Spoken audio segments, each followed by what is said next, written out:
इस व्रत को लेकर ऐसी मान्यता है कि अगहन मास में खास करके गुरुवार के दिन माता तुलसी और माता लक्ष्मी की एक साथ पूजन करने से, अन्नदान करने से लक्ष्मी बहुत ही खुश होती है और घर में उनका आगमन स्थायी रूप से हो जाता है। अगहन के हर गुरुवार को लक्ष्मी जी की पूजा होती है। इसके संदर्भ में ग्रंथों में उल्लेख है कि अगहन गुरुवार को अगर सुहागिनें बुधवार की रात घर की साफ सफाई करने के बाद निष्ठा से लक्ष्मी जी की उपासना करें तो वे प्रसन्न होकर उपासक के घर स्थायी तौर पर रह जाती हैं। इस परंपरा का निर्वाह आज के दौर में भी बहुत ही हर्षोल्लास के साथ किया जाता है। सुहागिनें यह व्रत करने के बाद घर के लक्ष्मी को खर्च करने से परिवार के लोगों को रोकती है। इस माह जो सुहागन लक्ष्मी की श्रद्धा से उपासना करती है उनके घर में धन के साथ खुशहाली भी आती है। साथ ही लक्ष्मी और तुलसी साथ में पूजी जाती है। इससे घर में वैभव का आगमन दुगना हो जाता है।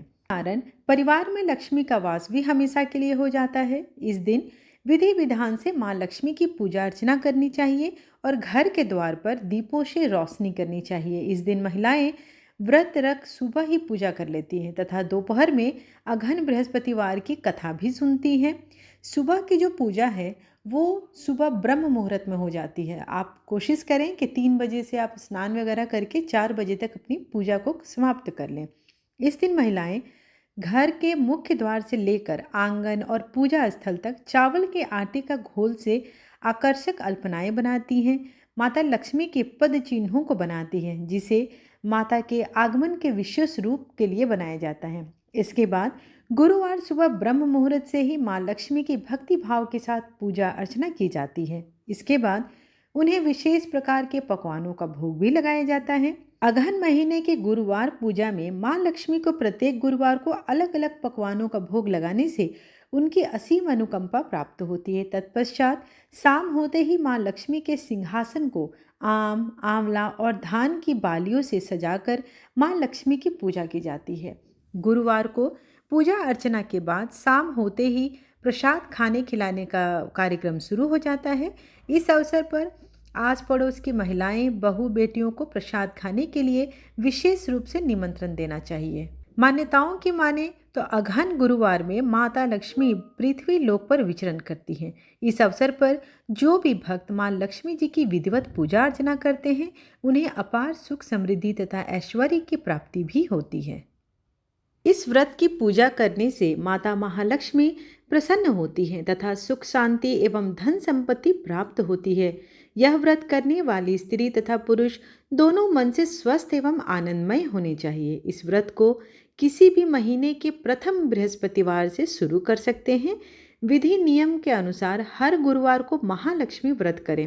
श्री महालक्ष्मी की व्रत कथा को पढ़ें। लगातार 8 गुरुवार को व्रत पालन करने पर अंतिम गुरुवार को समापन करें। वैसे यह व्रत पूजा पूरे वर्ष भर भी कर सकते हैं। पूरे वर्ष भर हर गुरुवार के देवी की प्रतिमा या फोटो को सामने बैठा लें तथा व्रत कथा को पढ़ें। शेष गुरुवार के दिन 8 सुहागिनों या कुंवारी कन्याओं को आमंत्रित कर उन्हें संपके अर्थात पीढ़ा पर आसन पर बिठाकर श्री महालक्ष्मी का रूप समझकर हल्दी कुमकुम लगाएं। पूजा की समाप्ति पर फल प्रसाद वितरण करें तथा इस कथा की एक एक पुस्तकें उन्हें देकर नमस्कार करें। केवल नारी ही नहीं अपितु पुरुष भी यह पूजा कर सकते हैं। वे सुहागन या कुमारिका को आमंत्रित कर उन्हें हाथ में हल्दी कुमकुम प्रदान करें तथा व्रत कथा की एक एक प्रति उन्हें देकर प्रणाम करें। पुरुषों को भी इस व्रत कथा को पढ़ना चाहिए। जिस दिन व्रत हो उपवास करें या दूध फलाहार करें, खाली पेट ना रहें। रात को भोजन से पहले देवी को भोग लगाएं एवं सपरिवार के साथ भोजन करें। पद्म पुराण में यह व्रत गृहस्थ जनों के लिए बताया गया है। इस पूजा को पति पत्नी मिलकर भी कर सकते हैं। अगर किसी कारण पूजा में बाधा आए तो औरों से पूजा करवा लेनी चाहिए, पर खुद उपवास अवश्य रहना चाहिए। उस गुरुवार को गिनती में ना लें। अगर किसी दूसरी पूजा का उपवास गुरुवार को आए तब भी यह पूजा की जा सकती है। दिन रात में भी पूजा की जा सकती है। दिन में उपवास करें तथा रात में पूजा के बाद भोजन कर लें। इस व्रत कथा को सुनने के लिए अपने आस पड़ोस के लोगों को, रिश्तेदारों को घर पर बुलावें और कथा को पढ़ते समय शांति और एकाग्रचित होकर माता लक्ष्मी का ध्यान करके कथा श्रवण कराएं। अघन मास के पहले गुरुवार को व्रत से शुरू करें तथा अंतिम गुरुवार को इसका समापन करें। अगर माह में 5 गुरुवार आए तो 5 गुरुवार को पूजा को की जा सकती है। अब आइए जानते हैं कि श्री महालक्ष्मी देवी की स्थापना कैसे करनी है, उनका विसर्जन कैसे करना है और पूजा विधि। हर कोई अपनी भक्ति से पूजा कर सकते हैं। एक दिन पूर्व ही घर को साफ कर लें। अगर गांव में है तो गोबर से लेप लें, फिर गीले कपड़े से पोछा लगा लें। इसके बाद एक ऊंचे पीढ़े पर या किसी चौकी पर लाल कपड़ा बिछाकर चौकी को रखें। उस चौकी के ऊपर थोड़े से गेहूं या चावल रखकर एक साफ सुथरे तांबे या पीतल के लोटे में पानी से भरकर चावल या गेहूं पर रखें। पानी में सुपारी, कुछ पैसे, दुर्वा घास डालें। ऊपर से लोटे में चारों तरफ 5 तरह के पेड़ के 5 या 7 पत्ते डालें, जैसे कि आम का पल्लव डाल सकते हैं। अगर आपको आम का पल्लव कहीं ना मिले तो आप अशोक के पत्तों का भी प्रयोग कर सकते हैं।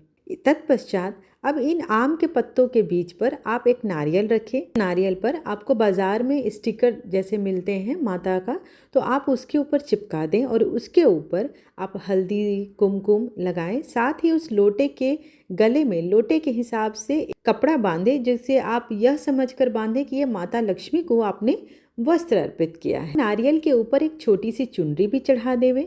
साथ ही देवी की प्रतिमा या फोटो को पूर्व दिशा में मुख करके या उत्तर दिशा में मुंह करके स्थापना करनी चाहिए। इस व्रत कथा की जो पुस्तक है उसे भी सामने रखनी चाहिए और उसका भी पूजन करना चाहिए।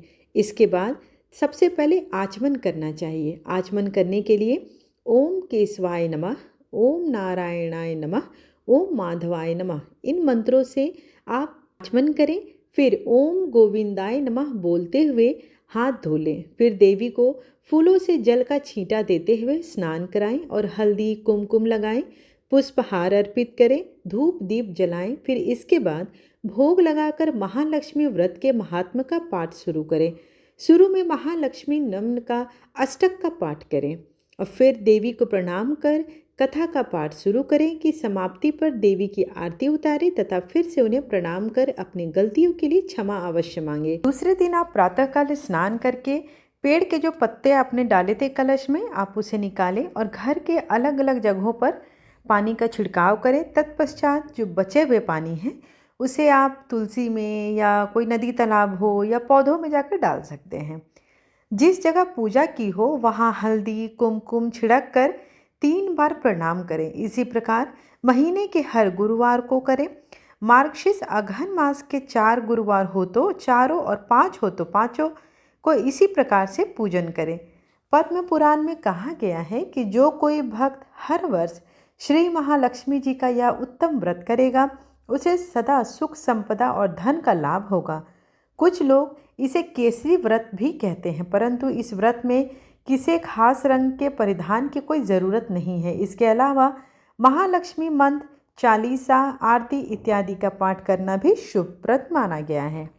जो भी साधक इस व्रत को पहली बार कर रहे हैं तो वो पूजन सामग्री की लिस्ट को भी जान लें। 1 नारियल पानी वाला लेना है, 1 सुपारी, 1 हल्दी की गांठ, 1 रुपये या कोई सोने चांदी का सिक्का जो कलश के अंदर आपको डालना है, 1 चौकी, लाल रंग के कपड़े, 1 स्वच्छ धुला हुआ वस्त्र जो कि पाटा पर आप बिछाएंगे, 1 कलश जिस पर नारियल की स्थापना होगी, 5 प्रकार के फल लेने हैं, 5 पेड़ों के पत्ते जैसे कि बरगद हो गए, पीपल, आम, अशोक, पाकड़, तो जो भी आपके पास पत्ते मिल जाए आसानी से आप उन पत्तों का इस्तेमाल कर सकते हैं।